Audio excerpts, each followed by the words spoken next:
Hi, I'm Kenjo, the writer and director of Make Believers, perhaps the only Japanese independent musical to come out of Japan in 2020.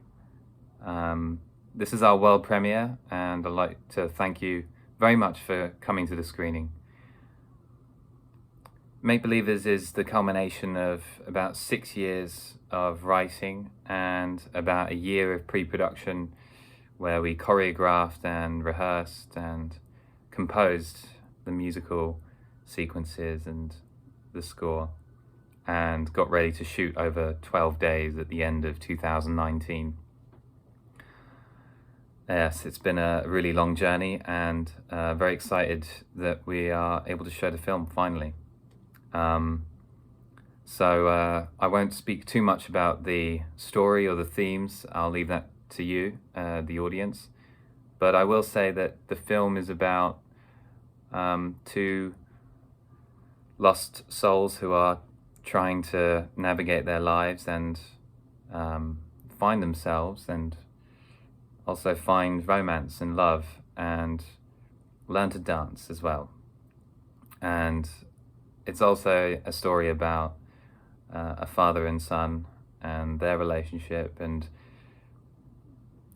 well, I think I've spoken too much. I'll leave it to you to decide what you make of the ending of the film, which I've since come to realize is a point of contention about whether it's a happy ending or a sad one. But I'll leave that to you. Anyway, thank you very much and enjoy the film. So originally, Make Believers was not a musical. It was originally called Nisemono, which translates from Japanese to imposters. It was more about sort of the lies that the characters tell one another, and was really influenced by the Iranian director Asghar Farhadi's films. I'd seen a retrospective of his films at Fukuoka International Film Festival and was sort of blown away by just how suspenseful his films were, just from everyday interactions and the sort of lies and sort of things that the characters were concealing from each other. So that was kind of the starting off point, and then it morphed, and music was a huge part of the writing process, and it was also it was going to be part of the film. There were going to be montage sequences with music in it.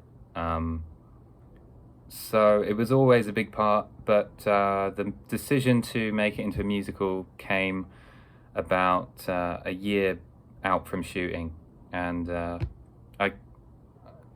knew I wanted to do something different. I knew it was going to be my first film and maybe my only feature film because of the sort of amount of personal resources I put into the film. So I wanted to make something that was, you know, flamboyant and ostentatious, and you know, try and make something that was stylistically different to what I'd made before, and also to what a lot of different to other Japanese dramas that are out there. So the whole thinking behind it was to do something unique, and hopefully we did that. But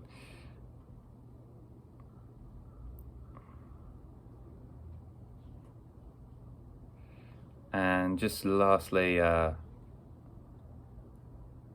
musicals, I'd say, in Japan are not commonplace at all. There was one, the only one I can think of recently was a film called Dance With Me, that came out in 2019.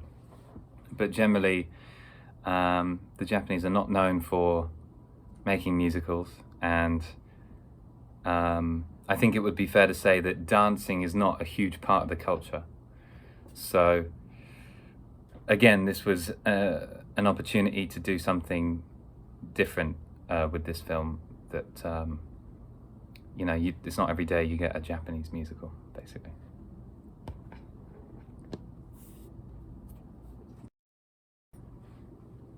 So in reference to what kinds of films I was watching, like I mentioned, Farhadi's films were sort of an influence in terms of storytelling and creating conflict and drama in everyday situations, and with very sort of grounded characters and situations. But yeah, this was. I mean, I tried to stay away from musicals before shooting, because, and also when constructing sort of the musical sequences and storyboarding them. I kind of like the idea of going into it more intuitively and sort of making the musical sequences out of sort of this unconscious, subconscious kind of notion of what a musical should be, rather than sort of, you know, I'd much rather like accidentally rip off something than, you know, on purpose. So that was kind of the thinking. I was kind of scared to watch musicals because I was afraid that, you know, I'd see these amazing like high production values and just be like distraught, because I knew we didn't have the money to make anything along that level. But also, yeah, I just kind of, I didn't want to sort of see, you know, how something was made and for that to influence the film directly. I really like the idea of like going in and kind of problem solving kind of on the day, and not really being too calculated about shot structure and composition, and kind of just feeling your way through. That's much more appealing as a sort of a style of filmmaking to me. And but in terms of a couple of, there were a couple of films during the writing process. La La Land was a huge help, because it was, I realized I read that there were 6 original songs composed for the film, and that made making a musical way more achievable, because we only really had to make 5 or 6 songs and then sort of play around with the motifs. You know, and La La Land is such a great film. I mean, it's fantastic, and it's if you're going to steal, in a way, I guess, steal from, you know, like that's a great film, and the music works. The musical elements work so well. And then I watched Umbrellas de Cherbourg before shooting for the first time, and just was blown away by the color and the production values, and also the production design. Yeah, I mean, it's almost peerless in terms of aesthetically for a musical, like creating a really distinctive aesthetic look. But other than that, I kind of stayed away from watching too many musicals, and yeah, like I said, just try and feel your way through the dark. That was the sort of motto for the film. In terms of a sequence or scene in the film that I'm most proud of as director, maybe not as director, but as writer, I really enjoy, I think that the scene where they're in the Italian restaurant, Kanako and Matt are in the Italian restaurant, and they meet for the first time sort of outside of her job, and she's kind of trying to be real and just be herself. In terms of, I just think that the scene works quite well, and it comes at a good time in the story, and you kind of get to see how they interact with one another. And I mean, it's a very sort of simple sequence to shoot. It's you know, 2 singles and a wide and a 2 shot, and you know, there are not many setups, and there's nothing really where the camera's moving, or there's not.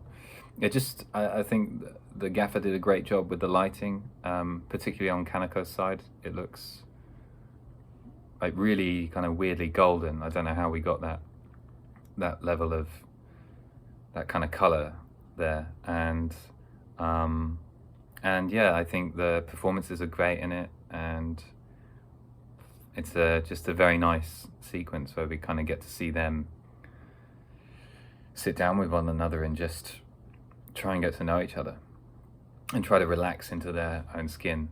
And of course we had like the one take sort of downing of the beer, which I think worked really well. And I was a bit concerned that we'd have to do it a few times and, you know, potentially make Kaneko or Yuki, the actress, sick.